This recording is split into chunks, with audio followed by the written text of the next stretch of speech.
Cənab nazir, ilk əvvəl elə istəyirəm sizdən maraqlı bir sual verim sizə ki, ümumiyyətlə məktəbli çantasının yükü nə qədər olmalıdır? Tutalım siz 1-ci və 3-cü sinifdə olanda çantanız neçə kilo idi? Dəqiq neçə kilo idi yadımda deyil, çünki sizin də yəqin yadınızda deyil və mənə qulaq asan heç bir adamın bu sual yadında deyil. Amma dəqiq yadımdadır ki, mənim 1-ci sinif kitablarım indiki uşaqların 1-ci sinif kitablarından daha ağır idi. Bunu məncə gedib arxivdən kitabları götürüb müqayisə edə bilərsiniz. Çünki hal-hazırdakı kitablar 2 yarım ilə bölünür.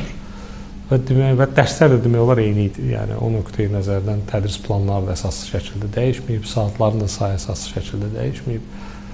Və demək ki, çantanın ağırlığını zaman oxuna qoysaq, ya o eyni olub və yaxud da zamanında bunu media kifayət qədər gündəmə gətirə bilməyib, indi bu əsas mövzuya çevrilib. Bu asılıdır bizim məsələyə münasibətimizdən.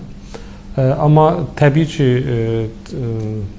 çantaların ağırlığı problemi var, yəni bunu da danmaq olmaz. Bu yalnız düşünmürəm ki, təhsilin məzmunu ilə bağlıdır. Həmçinin çantalar məzmundan əlavə evlərdən olan yüklə də ağırdır, əlaqəlidir. Eyni zamanda da təəssüf ki, bir çox siniflərimizdə müəllimlər tərəfindən heç də bizim, yəni Elm və Təhsil Nazirliyinin hətta tövsiyə etmədiyi və yaxud da dərs proqramının bir hissəsi olmayan dərs vəsaitləri olaraq əslində demək olmaz. Yəni müxtəlif vəsaitləri də şagirdlər məktəbə gətirirlər. Bu minvalla yəni biraz zəruri olan hissə, biraz valideynin ora əlavə etdiyi yük, bir qədər belə deyək, hansısa əlavə materiallar bu təbii ki, çantanı ağırlaşdırır və çanta yüngül olmalıdır.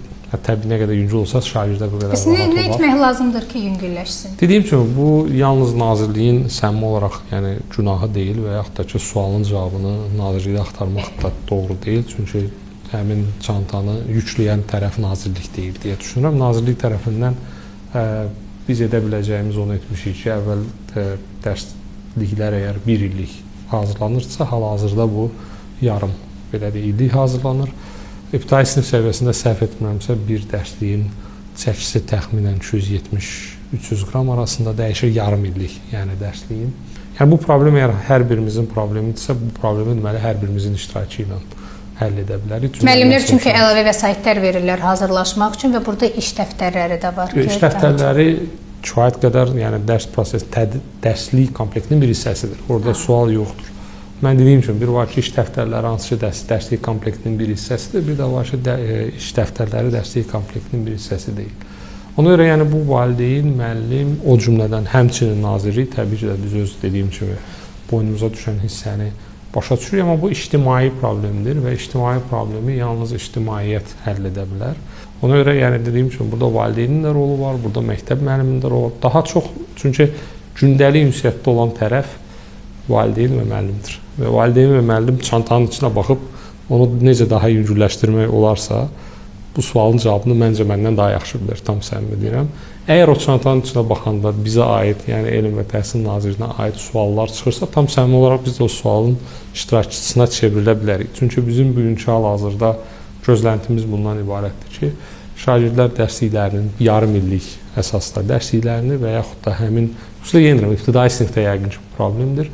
İbtidai sinifdə isə şagirdin fənlərinin sayı o qədər çox deyil ki, o qədər çox dərsliyi olsun. Və yenirəm, çanta seçimindən tutmuş, çünki bunu valideyn öz övladını seçir, çantanın özünün də bir çəkisi var. Müəllim qərar verir ki, şagird hansı dərslikləri və yaxud da dərs vəsaitlərini hər gün özü ilə daşımalıdır. Buna da baxmaq olar. Valideyn qərar verir ki, öz övladının gündəlik məktəbə hazırlayanda çantasına başqa hansı əlavə əşyaları qoyur. Bunlar təbii ki, hamısı o çəkiyə və yükə, necə deyərlər, təsir edir və ona görə biz yenirəm, bu tipli sualların həmişə ictimai, konstruktiv müzakirəsini tərəfdarıyıq. Əgər problemi həll etmək istəyimiz varsa, nəinki ittiham edici və yalnız bir tərəfin, belə deyək də, ittihamlarına cavab verən tərəf kimi bu prosesdə çıxış etmək heç bir halda bu prosesi əhəmiyyətli və faydalı etmir.